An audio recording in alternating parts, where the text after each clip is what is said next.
सोनपुर एक छोटा सा गांव था जहां हर साल सर्दी पड़ती थी, लेकिन इस बार ठंड कुछ अलग ही थी। जनवरी की शुरुआत होते होते ऐसा लग रहा था मानो ठंड अपनी आखिरी हद पार कर चुकी हो। सुबह होते ही गांव के कच्चे पक्के घरों की छतें ओस की जगह सफेद बर्फ से ढकी रहती, पेड़ों की टहनियां सिकुड़ी सी दिखाई देती और सूरज बादलों की मोटी चादर में छिपा रहता। अमीरों के लिए यह मौसम आराम का था, लेकिन गरीबों के लिए यह मौसम किसी सज्जा से कम नहीं। यह कहानी है राघव नाम के एक मेहनती आदमी और उसके परिवार की। इतनी ठंड पहले कभी नहीं पड़ी। बाहर निकलना भी मुश्किल हो गया है। हाँ, और ऊपर से ये कोहरा, सूरज तो मानो दिखाई ही नहीं देता। लगता है ठंड अभी और बढ़ेगी। आपको तो रोज सुबह सुबह मलिक धनराज की दुकान पर जाना पड़ता है। हमें तो फिर भी चूल्हे के पास बैठने को मिल जाता है। काम तो करना ही पड़ेगा। मालिक को ठंड गर्मी से कोई फर्क नहीं पड़ता, उसे बस काम चाहिए। राघव एक छोटी सी चाय की दुकान पर काम करता था। मजदूरी बहुत कम थी, लेकिन उसी से घर का खर्च किसी तरह चलता था। सावित्री ने उदास होकर कहा, आज घर में बहुत कम आटा बचा है, बस 2 रोटियां बन पाएंगी। एक आपके लिए रख दूंगी, बच्चों को आधी आधी दे दूंगी। दिन में मुझे भूख नहीं लगेगी, एक कप चाय से काम चला लूंगा।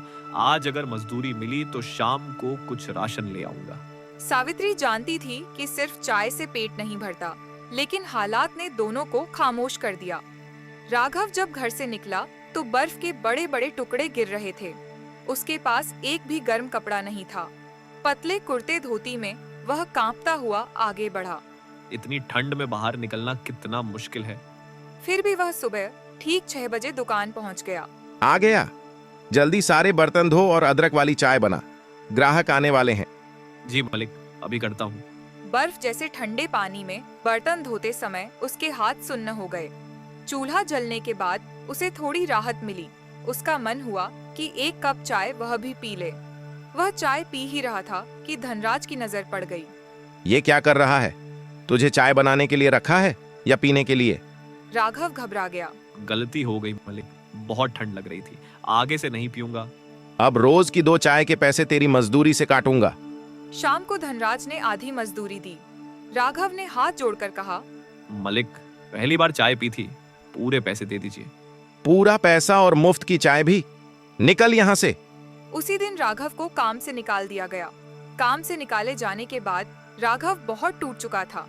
आधी मजदूरी में से कुछ पैसे उसने बचा लिए और उन्हीं पैसों से थोड़ा सा राशन खरीदा। शाम ढलते ढलते वह घर पहुंचा। सावित्री ने थैला देखा और बोली, आज तो आप बहुत कम सामान लाए हैं, क्या बात है? राघव ने चुपचाप जमीन की ओर देखते हुए सारी बात बता दी। चाय पीने की गलती, मजदूरी कटना और काम से निकाला जाना। सावित्री की आंखें भर आईं। ये ठंड हर बार हम जैसे लोगों पर ही क्यों भारी पड़ती है?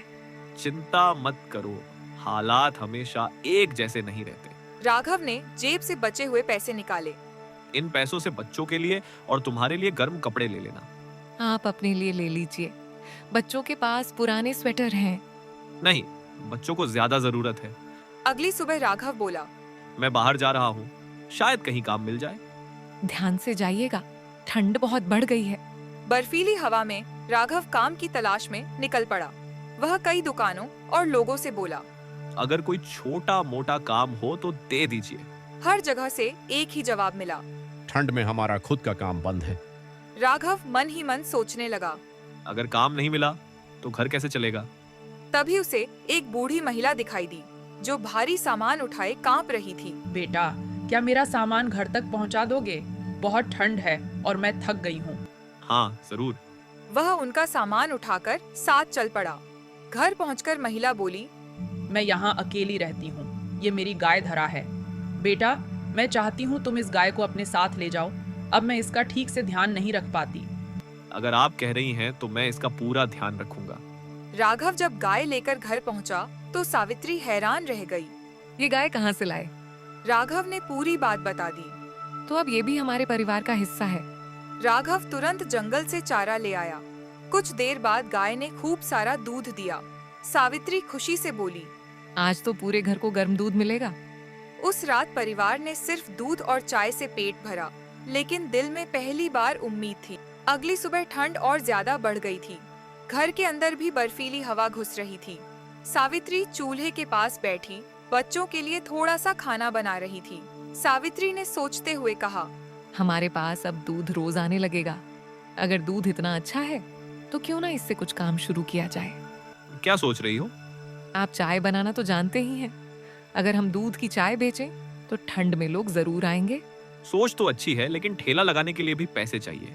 बर्तन, चाय पत्ती, अदरक, लकड़ी, सब कुछ कहाँ से आएगा? अगर कोशिश नहीं करेंगे तो कुछ बदलेगा भी नहीं। शायद तुम सही कह रही हो। आप लालचंद सेठ से बात कराइए, वो समझदार इंसान है। ठीक है, आज ही उनसे मिलूंगा। राघव सीधा लालचंद सेठ के पास पहुंचा। सेठ जी, मुझे थोड़ा उधार चाहिए। मैं चाय का छोटा सा काम शुरू करना चाहता हूँ। लालचंद सेठ ने राघव को ध्यान से देखा। तुम मेहनती हो और ईमानदार भी। मैं बिना किसी शर्त के उधार दे रहा हूँ।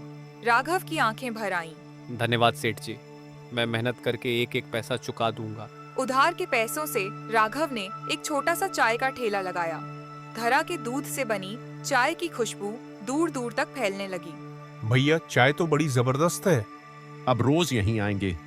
राघव के चेहरे पर कई दिनों बाद सच्ची मुस्कान आई। कुछ दूरी पर धनराज की भी चाय की दुकान थी। जब उसने देखा कि लोग राघव की दुकान पर जा रहे हैं तो उसका चेहरा उतर गया। वह मन ही मन बड़बड़ाया। इसे निकाल दिया तो ये मुझे ही टक्कर देने लगा।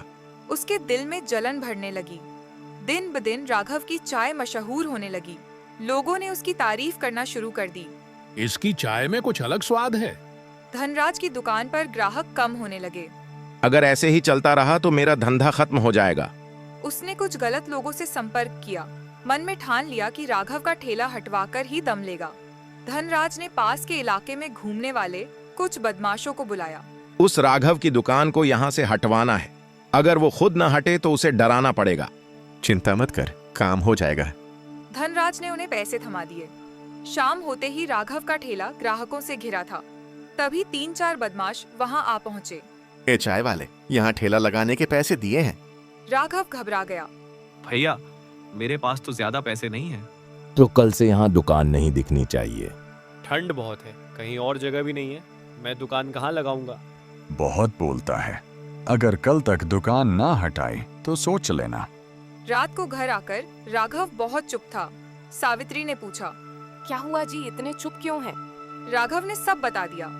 डर से भागना हल नहीं है। हमने ईमानदारी से काम शुरू किया है।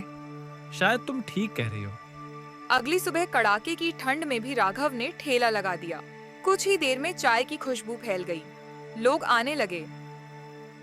दूर से ठेला देखकर धनराज तिलमिला उठा। उसने बदमाशों को फिर बुलाया। मैंने पैसे किस लिए दिए थे? अब बात सिर्फ डराने से नहीं बनेगी।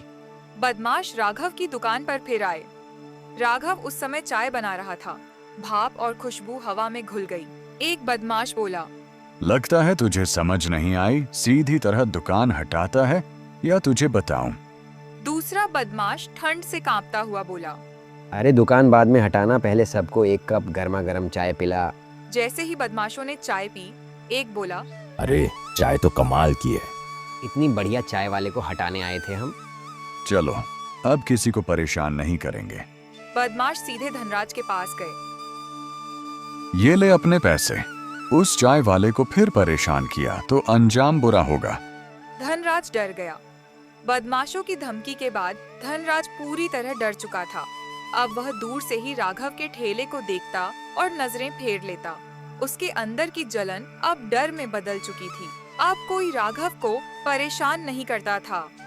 वह रोज सुबह दुकान की ओर निकलता और देर शाम तक चाय बेचता। ठंड भले ही तेज थी, लेकिन उसकी चाय लोगों को राहत दे रही थी। घर में अब रोज दूध और चाय दोनों होने लगे। अब बच्चों के चेहरे पर मुस्कान लौट आई है। ये सब तुम्हारे विश्वास की वजह से हुआ। कुछ समय बाद राघव लालचंद सेठ के पास पहुंचा। सेठ जी, आपके सारे पैसे। मुझे पूरा भरोसा था कि तुम समय पर लौट आओगे। पैसे वापस करने के बाद राघव दुकान की ओर वापस लौट जाता है। गांव के लोग अब राघव की तारीफ करते हैं। राघव की चाय सिर्फ स्वाद नहीं देती, हिम्मत भी देती है। हाँ भाई, आज शाम को उसकी दुकान पर चाय पीने चलेंगे। राघव का ठेला अब पहचान बन चुका था। धनराज अब किसी से आंख नहीं मिला पाता था। उसने समझ लिया था कि गलत रास्ते का अंजाम अच्छा नहीं होता।